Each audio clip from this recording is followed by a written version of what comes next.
Welcome. We're in part 2 of the series, and we're going to talk about navigating impasse and breaking through planning deadlocks. Last week, we talked about the CEO-CFO partnership in integrating the planning approaches, the top-down, the bottom-up, very briefly. Let's now tackle the hardest challenge. What do you do when you hit an impasse, when you hit a deadlock?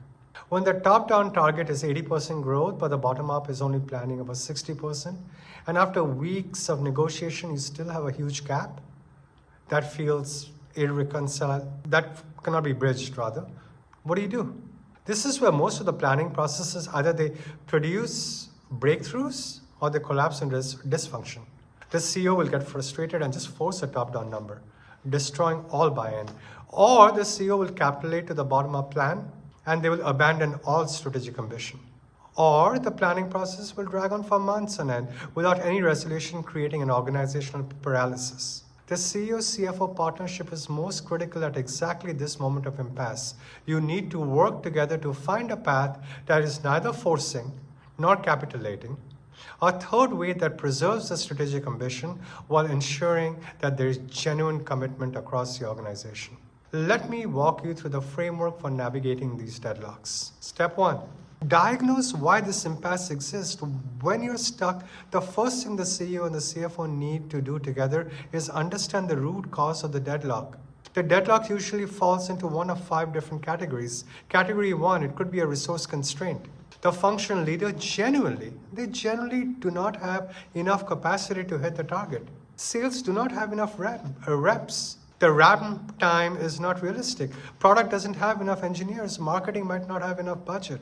That is a real constraint. And this is not about sandbagging here. There could be other reasons. Category 2, risk tolerance difference.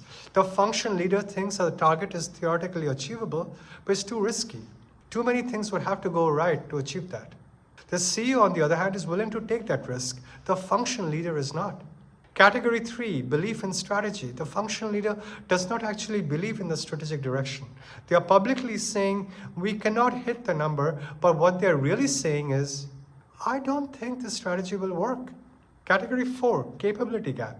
The functional leader doesn't know how to achieve the target. They lack the skills, they lack the experience, they do not have an operational playbook to execute at that required level. Category 5, there's a trust deficit. The functional leader doesn't trust that they will get the support and the resources needed. They're hedging their commitment. Why? Because they have been burned before by resource promises that didn't materialize.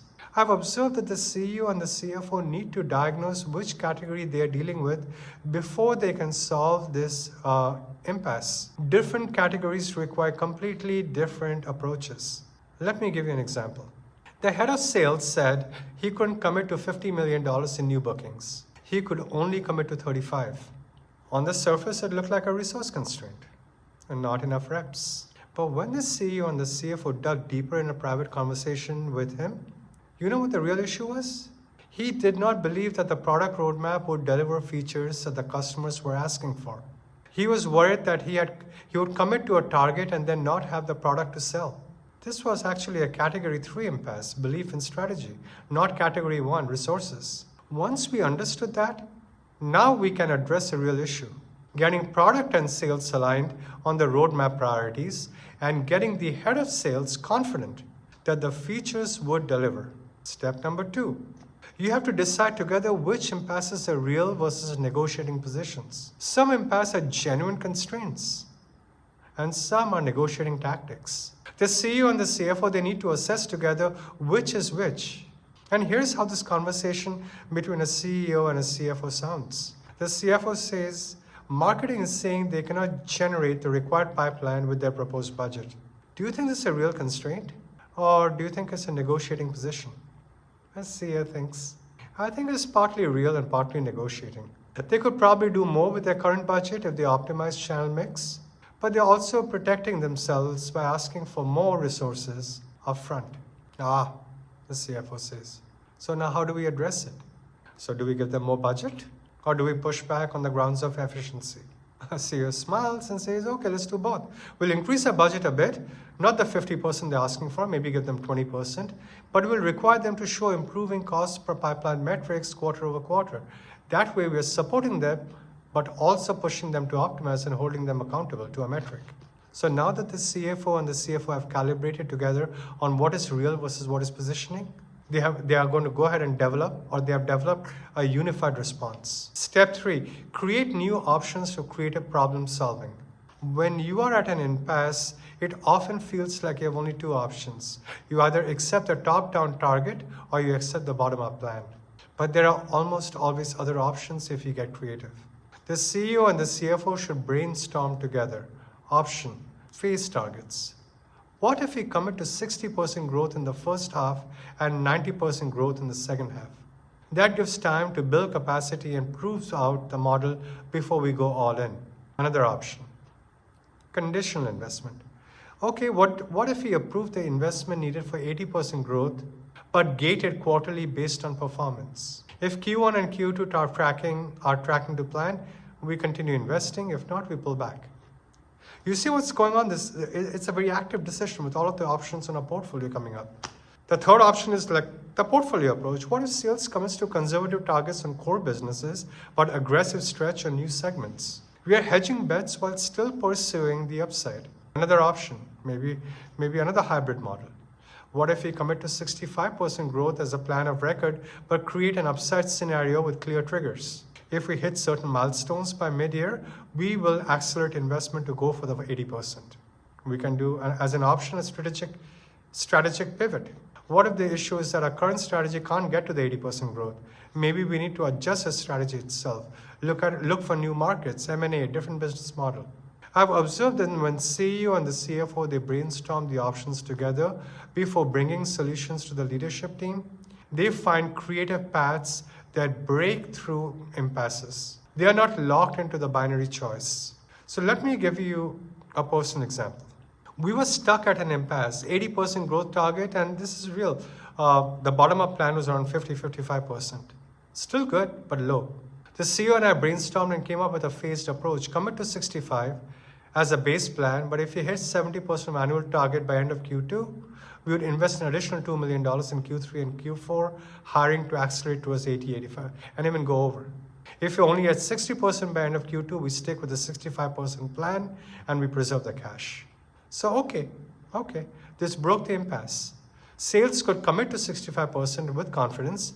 We had upside optionality if things went well, and we had downside protection if they didn't. So the leadership team bought into it immediately because it felt both ambitious and yet realistic. Step 4, use the CEO authority thoughtfully, not bluntly. Sometimes after all of the diagnosis and all the creative problem solving, you still have a gap. And that is when the CEO needs to use their authority to make a final call. But there is a right way and a wrong way to do this. The wrong way is, well, I am the CEO of the company. I've decided the target is 80%. That is final. Figure it out or we'll find someone who can. The right way, we have explored this extensively together. I've heard your concerns and I respect them. But I also need you to understand that the strategic context is live and well. Why 80% matters for our positioning, our competitiveness, and our future is why we are making the decision. I'm making the call that we are committing to 70% growth, not the full 80%, but significantly above the 50% you initially proposed. I'm making the decision because I believe it's achievable with the investments we are making. And because I believe it's essential for the company, I need you to commit to executing this plan, and I commit to supporting you with the resources and with the prioritization that we have discussed. So notice what happened. Notice the framing difference, the way you responded. The second approach acknowledges concerns. It explains the rationale. It shows that the CEO has adjusted his basis on the input from the field level. He makes those commitments to support and asks for commitment in return. And that is leadership, it's not dictation. And the CFO's role in these moments is to reinforce the CEO's decision with the financial and operational logic. After the CEO makes a call, the CFO says, here is how we have modeled this plan to be achievable. And here is the investment we're going to make. And by the way, here are the operational improvements we are counting on. And we will track progress and will course correct if we need to. And this is a rigorous plan, mind you. This is not wishful thinking. Let's move on to step 5, where we create those escape valves and checkpoints when you're planning Or rather, when you're pushing through impasse and asking financial leaders to commit to stretch targets they're nervous about. You need to create those safety valves. And so the CEO and the CFO should build explicit checkpoints. We are committing to this plan, but we are going to review progress. And we're going to review this progress rigorously every quarter.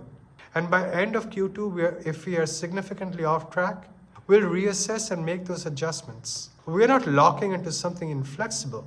In fact, we are committing to a direction where staying open to course correction based on data is the right way to go. So what does this do is it makes it easier for functional leaders to say yes to stretch targets. They know they are not locked into something impossible with no recourse. Step 6, get explicit commitment from the full leadership team.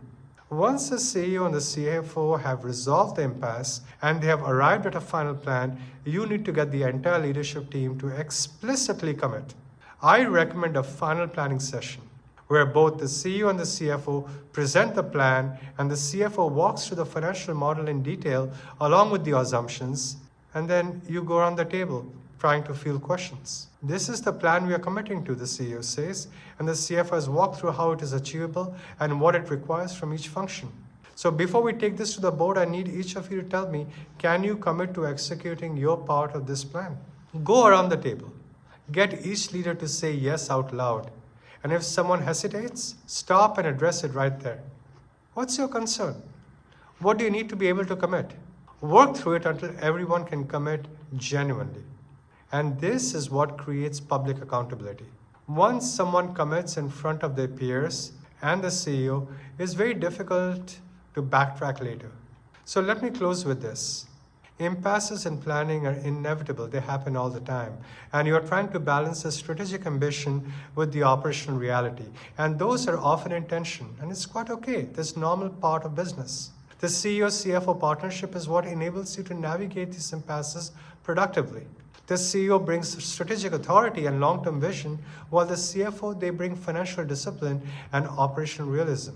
However, together you diagnose the root causes, you create the new options, you make those tough calls when needed, and then you build commitment around the final plan.